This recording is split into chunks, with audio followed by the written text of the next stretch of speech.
그동안 우리 국민들은 정치 이념이나 정치 세력을 얘기할 때 흔히 보수와 진보로 규정해 왔습니다.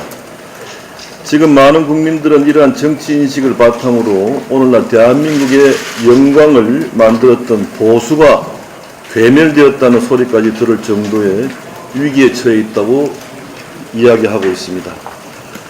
보수는 새롭게 변해야 한다는 국민들의 촉구에 제대로 응하지 못하고 있다, 이렇게 질타를 많이 받고 있습니다. 이러한 국민들의 요구에 부응하기 위해서 보수는 새로운 미래를 향한 방향을 정립하고 해법을 찾아 나가야 합니다. 이와 관련해서 일상에서 흔히 사용하는 보수라는 용어는 사실상 정치 이데올로기가 아님을 인식할 필요가 있습니다. 그동안 보수는 현실적으로 오래 집권했거나 변화에 둔감한 세력을 의미하는 용어로 쓰이는 측면이 강하고, 또 과거 소련이나 동유럽에서는 공산주의자들이 보수주의자들이었습니다. 정치의 이념으로서는 자유민주주의의 시장경제를 지향하는 우파, 그리고 사회주의 계획경제를 지향하는 좌파로 나누는 것이 더 적합하다 하겠습니다. 그런 만큼 보수정치라는 틀에서 벗어나서 이념에 충실한 수준 높은 정치를 구현할 수 있는 진정한 우파 정치를 추구하는 것이 우리 자유한국당이 나아가야 할 미래라고 할 수 있겠습니다. 우파 정치는 헌법 정신을 준수하고 공공의 선을 추구하는 차원에서 민주주의 못지않게 공화주의를 중시해야 합니다. 우리 헌법 제1조는 대한민국이 민주공화국임을 밝히고 있습니다. 대한민국이 민주주의와 공화주의를 두 기둥으로 삼고 있음을 헌법이 밝히고 있습니다. 우리가 추구하는 민주주의가 중요한 가치인 것은 분명하지만은 민주주의를 강조하다 보니 그에 버금가는 공화주의가 지닌 가치를 그동안 소홀히 다뤄왔습니다. 국민이 주인이 되는 민주주의가 권리의 성격이 강하다면 정의와 공공성을 추구하는 공화주의는 책임과 의무의 성격이 더 강하다고 할 수 있습니다.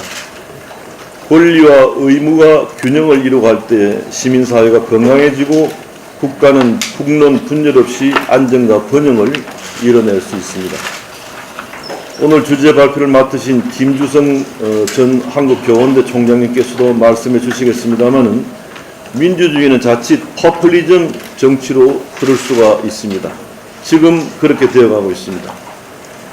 예컨대 민주정치를 추구한 그리스의 아테네는 잠깐의 번영기를 누렸지만은 결국 민주주의 도입 이후 170년 만에 선동가들이 주도하는 포퓰리즘 정치에 휘말려서 멸망했습니다. 반면에 로마는 공화주의 정치를 추구하면서 세계를 제패하는 대제국을 건설했고, 건국부터 동로마 제국의 시기까지 합쳐서 무려 2206년의 역사를 써내려갈 수 있었습니다. 민주주의를 기반으로 하는 대한민국에서 오히려 대통령은 막강한 권한을 가진 선출된 독재자라고 불리기도 합니다. 또 제왕적 권력을 휘두르는 독재자라고도 불리기도 합니다.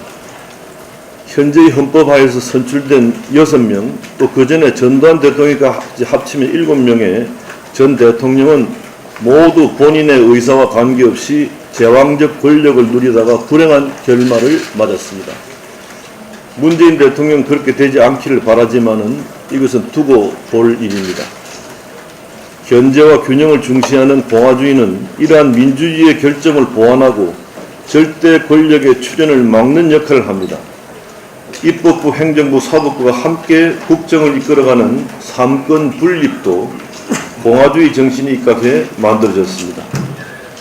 여야는 국정의 파트너라는 표현 또한 넓은 의미의 공화주의 정신입니다마는 현실은 여야가 서로를 청산의 대상으로 보아왔고, 특히 현재는 적폐 세력이라고까지 합니다. 국정이 최고 권력자인 개인 의지나 특정 세력에 의해서 일방적으로 운영되지 않으며 모든 국민의 목소리를 잘 반영하는 것이 공화주의라는 헌법 정신에 입각한 진정한 협치 정치라고 할 수 있습니다. 문재인 정부의 현행 모습을 보더라도 공화주의 정신이 절실히 필요하다는 점을 알 수 있습니다. 문재인 정부는 공화주의 정신을 망각한 채 과도한 최저임금 인상, 현장을 전혀 고려하지 않은 경직된 근로시간 단축, 탈원전, 건강보험료 인상 등 논란이 많은 정책을 독단적으로 강행하고 있습니다. 그 결과 서민들은 더욱 힘들어지는 총체적 민생 난국을 초래했습니다. 일자리가 없어지고 경제의 활력이 사라졌습니다. 전 정권의 양극화를 그렇게 비난하던 문재인 정부가 서민들을 더욱더 힘들게 하는 빈익빈 부익부를 초래해 양극화를 더욱 심화시키고 있습니다. 소득 기준으로 하위 20%의 소득이 올 상반기에 전년 대비 8%가량 줄었고 상위 20%는 소득이 10% 이상 늘었다는 것은 경제 정책의 대참사를 의미합니다. 문재인 대통령은 경제 정책의 대참사에도 불구하고 올바른 경제 정책 기조로 가고 있다라고 강변하고, 장하성 정책실장은 소득주도 성장을 사람들이 제대로 이해하지 못하고 있다. 일자리 감소와 양극화 심화는 소득주도 성장 탓이 아니다라고 우기고 있습니다. 당장 힘들어 죽겠다면서 잘못된 정책을 바꿔달라는 국민들의 요구를 외면하면서 정책이 잘못되지 않았다고 마구 밀어붙이는 것은 민생을 외면한 독선 독재 정치입니다. 국민이 뭘 모른다면서 국민 탓을 하는 것은 전형적인 책임 전가이자 아집입니다. 국민에 대한 예의도 없고 염치도 없는 그러한 행태입니다. 국민의 목소리가 기준이고 경제 수치가 현실입니다. 문재인 정부는 지금이라도 당장 소득주도 성장을 폐지하고 장하성 실장을 경제팀에서 경질해야 합니다. 우리 편만 좋다는 옳다는 식의 생각으로 공화주의를 망각한 문재인 정부가 좌파 이념에 입각한 정치와 경제 정책을 펼치면서 민생이 망가지고 국민들의 갈등과 분열이 더욱 심해지는 결과를 낳고 있습니다. 공화주의는 이러한 국정 독주를 막고 다양한 국민들의 목소리를 더 잘 반영함으로써 서로의 갈등을 더 잘 해소할 수 있습니다. 시민의 덕성과 공공의 선을 위해 함께 노력함으로써 국민 에너지를 한 방향으로 잘 모을 수 있습니다. 대한민국이 흔들리지 않고 미래로 나아가기 위해서는 헌법에서 강조한 민주주의 가치와 공화주의 가치가 국가를 떠받치는 튼튼한 두 기둥이 되어야 합니다. 아무쪼록 이번 세미나를 통해서 그동안 크게 주목받지 못한 공화주의 가치가 새롭게 인식되기를 희망합니다. 민주주의와 공화주의라는 헌법 가치가 우리 자유한국당과 같은 우파 정치 세력의 미래 길잡이가 되고 대한민국 정치의 미래를 밝히는 이종표가 되기를 기대합니다.